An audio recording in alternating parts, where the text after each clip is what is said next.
Now, I know this is getting long, but I don't want to close out this discussion without bringing up what I think is a really interesting question. Why is Scott as far down the sophist spectrum as he is?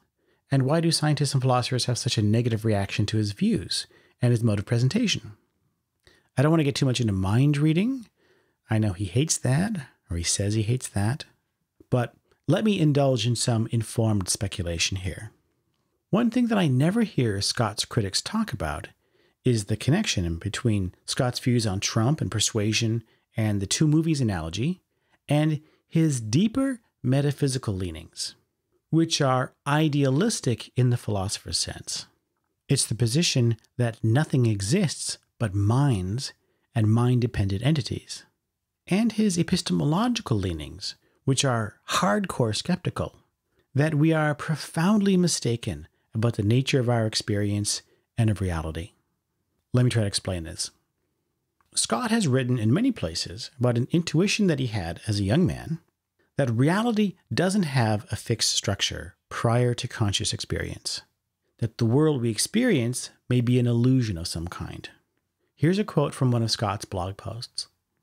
"When I was in my 20s, I started seeing reality as probability and illusion. In my imaginary world, which is the only world I perceive, when you get an important email, for example, the message in the email is variable until the moment you read it. The email doesn't become real to your mind until you observe its contents." Now, this sounds like a version of the consciousness interpretation of quantum mechanics.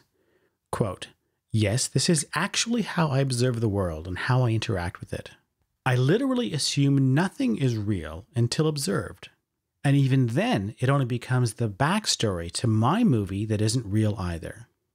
And yet my world works just as well as yours, if not better."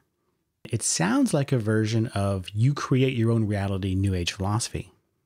And if you followed Scott, you know he takes seriously the effectiveness of daily affirmations and reorienting your psychology as a tool for changing your reality. Quote, "For example, you probably thought that you could not become a famous cartoonist and writer because you have no special artistic talent and you have never taken college classes in writing. That described my starting point too, and it would stop a rational person from even attempting the career I have now.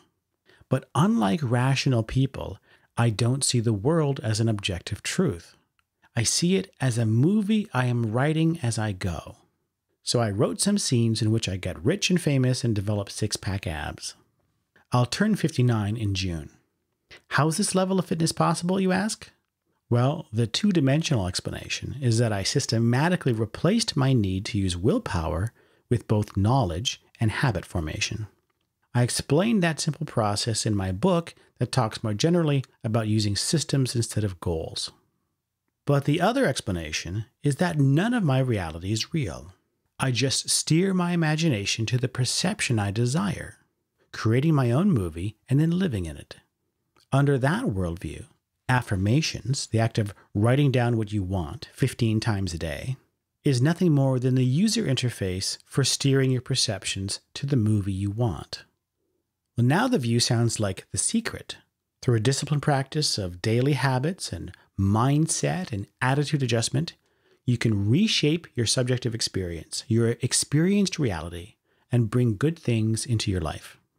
Scott also likes to write about evolution not adapting us to be sensitive to the truth about reality, but only those aspects of reality that are relevant to fitness in the evolutionary sense, that are relevant to our ability to survive and propagate.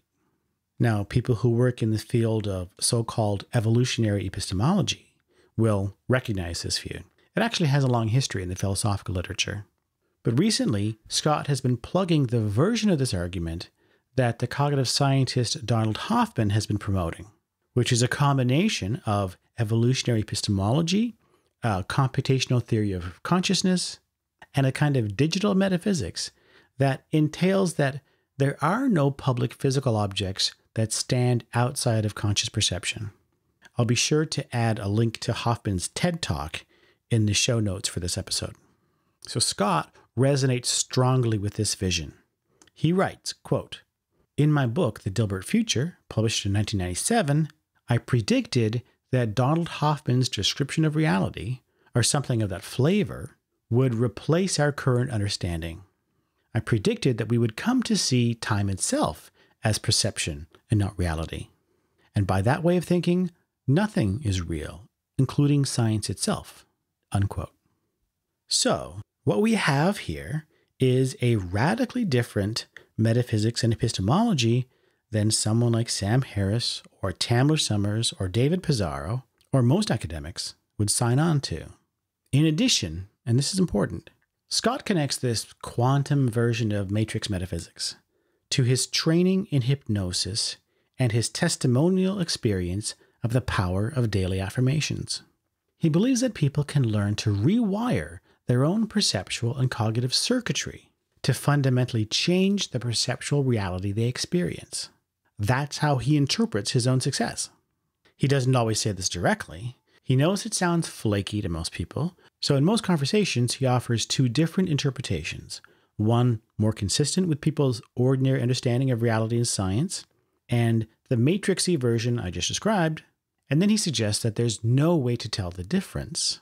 So it's really a matter of conventional choice which you choose to accept.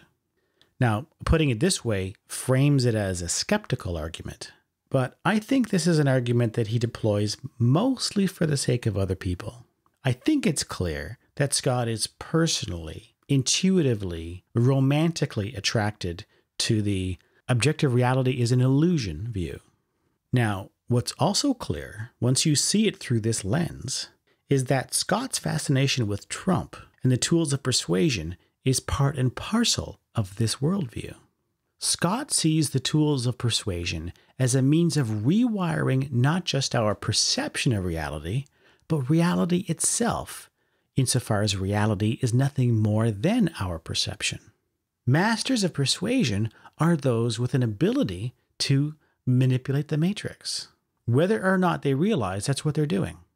Scott sees Trump as one of these masters, and he sees himself in the same lineage, as a student of these tools at least.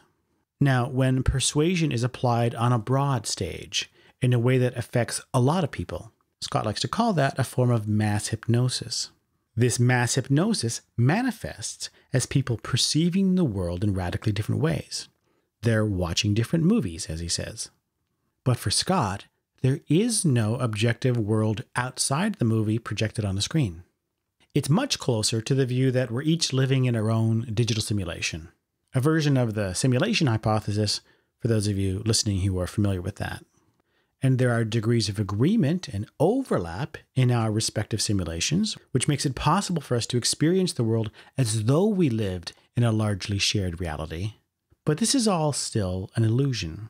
Now, the election of Trump is such a notable event for Scott because it created two radically different perceptions of the world, and consequently two different realities that are experienced as shared worlds by millions of people. It's like the dress illusion.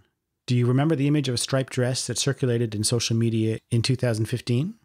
Half the people saw the dress as white and gold, the other half saw it as blue and black. The effect is a result of some well-known perceptual mechanisms, most notably what is known as color constancy, in the presence of ambiguous lighting conditions. But what was so unusual about the dress illusion was that the perceptual differences between people were so sharp and so stable and persistent. It was shocking to discover that the person sitting beside you was perceiving something so different from you. And it was a stark illustration of a general truth, that what we experience in perception is always already mediated by unconscious cognitive processing. Scott thinks of the polarization over Trump in a similar way. But it's not just a perceptual illusion. With the dress, you could pull out the original and show everyone that the dress is actually blue and black. It just looked white and gold for some people. There was an objective reality that stood outside our perceptual experiences that we could collectively access and thereby judge the accuracy of our perceptions. But fundamentally, Scott doesn't think there is an objective reality outside of our perceptions. Scott likes to say that the election of Trump challenged our understanding of reality, that his election split the world.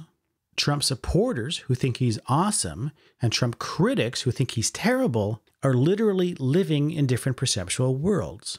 And our brains sustain this reality. They're actively working to reinforce these perceptions, rewriting the matrix to fit the narrative we've come to identify with.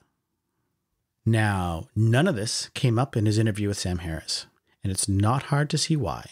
It's not a view that Scott advertises in his public interviews. He doesn't view himself as an expert on the philosophical or scientific arguments for and against this view. He's not going to talk about this on Fox News when he's asked to comment on some political development. It's a view that only comes into focus if you've read a little more of Scott's work and you're paying attention to what he says about these philosophical topics when they come up. So I understand why Scott wouldn't be anxious to volunteer this perspective in an interview with someone like Sam Harris. But I have to confess that this is the conversation I would have really enjoyed listening to.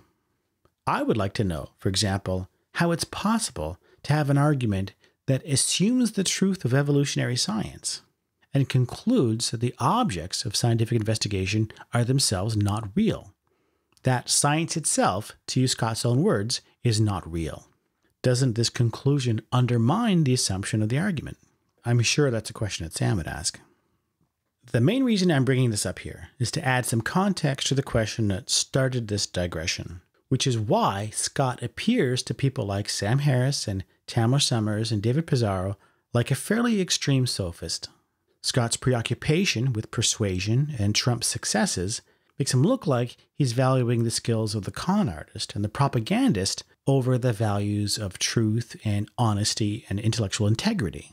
What I'm trying to show is that while his enthusiasm is real, it's not because he values con artistry and persuasion for its own sake. I think the enthusiasm has more to do with him sincerely thinking that he's latched onto a deep truth that most people don't accept, that is very counterintuitive, but a truth that, once you embrace it, can change the way you view everything, and in addition can give you practical tools for improving the quality of your life. Now, I'm not at all trying to defend Scott's philosophical views or his interpretation of Trump. I appreciate the opportunity to see the world through this filter, but I don't personally share the intuitions that support it. But I do think that this background helps to provide a more complete reading of where Scott is coming from, at least. Well,